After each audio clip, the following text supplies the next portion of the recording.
Hi, Facebook. Hope you're well today. School is officially now back in session. I want to talk about that a little bit. I wanted to mention that so anecdotally, before school started, I had so many anxious conversations with parents and teachers and administrators about all the unknowns that we were facing with how to open our schools and take care of our kids. And that hasn't gone away and is unlikely to, but what's been added to that thread since schools have opened is a host of positive conversations. I've had really strong positive conversations with students, with teachers, with administrators, all about how all of their really hard work has worked, and kids are really, turns out they're a lot more resilient than we were worried about, and able to handle some of these changes, and they're excited to see one another, and teachers are really gratified by the hard work of their colleagues and creativity. All that hard work that was put in ahead of time is what has enabled our schools to be nimble and respond to changing circumstances, and we've already seen that pay off recently when we had the positive test in Cornwall, and the system that they had worked so hard to put in place responded swiftly and clearly. And I think actually that gave people a lot of comfort, because that kind of thing is probably going to happen. And to know that the system works and is trackable, I think really pays off. That doesn't mean, as I said, that the uneasiness goes away. The pandemic is a changing circumstance, and we have to continue to pay attention to the changing details. No one solution is good for every family. All families are different and are going to have different considerations based on a whole host of issues. And so another thing that I think is important to emphasize is patience. A teacher who decides that they're not able to come back to work isn't shirking their responsibility. They are doing their job, and responding carefully. People who decide either to learn remotely or to send their kids to school are both to be honored and respected and taken care of. We need to have a host of solutions available to people, and we need to be patient as everybody finds their way through this unprecedented and difficult circumstance. So it's a time, I think we can all be really grateful for our communication with one another and the hard work that people have put in. Every single person, staff members, people who clean, take care of the schools and clean the equipment, and people who design curriculum to make it work for online learning, parents and teachers and relatives and daycare centers and all kinds of people that are knitting together this process. We're grateful for all their work, because it's really it's what's going to keep us and our kids safe. We talked about some of that at in a conversation the other night I had with a town-based conversation, a Cornwall conversation with First Selectman Gordon Ridgway, in which among the things that we talked about were the increased enrollment. So I really want to also extend a warm welcome to all of the new families that I've enrolled in schools throughout my district. And it's a heartening statistic to see all the people who have chosen to put their kids in our excellent schools and to move here full time. And we knew we had an excellent situation because we've chosen to be here, and we're welcome. We're happy to have you aboard, and I look forward to hearing from you and all the other families that have shared your experience with me. It's been really valuable for me to hear from you, and so please do continue to share those stories with me, because they help, help adjust any state action or anything like that we do to adjust the pathway forward. So another thing I wanted to talk about was nursing homes.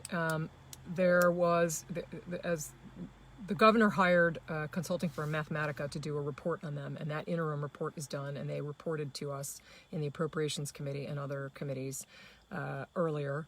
And mostly, as their interim report is pretty sketchy, and it's leaning into a final report, which will be due at the end of the month. In which is sure to cover a host of sensitive issues, and a lot of those issues that I have been discussing recently focus on visitation. as you all know, I have actually both my parents spent a significant amount of time in nursing homes at the end of their lives. My father because of a stroke, and my mother because of increasing dementia.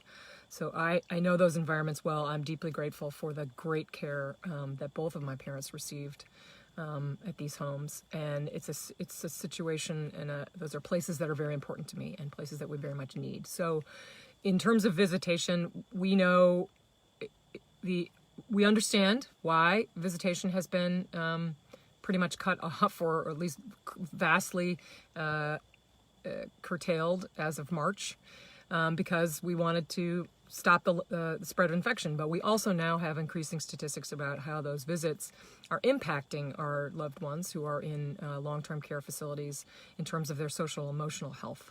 And that has a real impact on not just their quality of life, but their actual lifespan. And so I am hoping that we get a recommendation that has a better balance to help nursing homes create policies that protect all residents from infection, but also allow that personal contact, which is so important for that, physical, emotional health, but also for a level of oversight. And I mean, I know from my own experience that just the fact that there are family members present on a regular basis changes the picture and just allows you to maybe tweak it doesn't have to necessarily be that they're getting bad care, but it allows you to tweak the circumstance based on what you know about your, parent or spouse or brother, or, any family or just, friend that is in a long-term care facility. And that level of oversight is important, and that's also missing, particularly at a time when one of the governor's executive orders gave broad immunity to these facilities for during the COVID pandemic. So I'm looking forward to more information on that. But I also want to, on a sort of the more positive side, I want to thank you all I posted a picture of me and my mom, in talking about this report and some of the things we discussed earlier this week. And so many of you posted lovely things about my mom, who I very much miss still. And I want to thank you for that. And including among those posts were some people who cared for my mom at the places that she lived at the end of her life. And I just want to thank you for reaching out for that, and it's nice to, that other people remember my mom too. You took beautiful care of her with, love and dignity, and I'm really grateful for that care, and also for you just reaching out and remembering that. So I want to thank you. So I wanted to just highlight a couple of events that are coming up. One, tonight at 7 p.m., Civic Life Project is airing some documentary films by kids. And I haven't seen the ones on tonight, but I've seen a lot of the other ones that they've done before, and they're just terrific. It really, that perspective of our kids, what they're thinking about, how they respond to the things that are in the media, I think is a really important lens, and their work is just always so impressive, and Civic Life Project has done amazing work working with our kids on this. And so check out, you can find information about that on their website, which is civiclifeproject.org. And that's at 7 p.m. tonight. I will be in Torrington and Co-Park with Representative Michelle Cook and some other people. Again, Co-Park at 11, on Saturday. Sorry if I'm repeating myself. So if you're in the area, stop by. I'd love to see you. It's a good chance to meet and to talk to people socially distanced, wearing a mask. So it's the more small groupings we can do, the better. So if you can show up. I also want to mention, I mentioned that I did a Cornwall conversation with First Selectman Gordon Ridgway earlier this week, which was really interesting, focusing on Cornwall specific trends and situations. And I'm going to do one with First Selectman Jean Speck of Kent on Friday, September 18th at 6 p.m. So that'll be another Facebook Live conversation. Hope you can join me for that. And finally, of course, tomorrow is 9/11. And usually there are a range of events honoring this, somber occasion throughout the state. And I have attended different ones every year because it's hard to get to them all. There are fewer this year because of the restrictions on gatherings. And so I'm going to be at the one at St. Joseph's in Canaan tomorrow morning, starting they start quite early in the morning, I think as early as 5:30.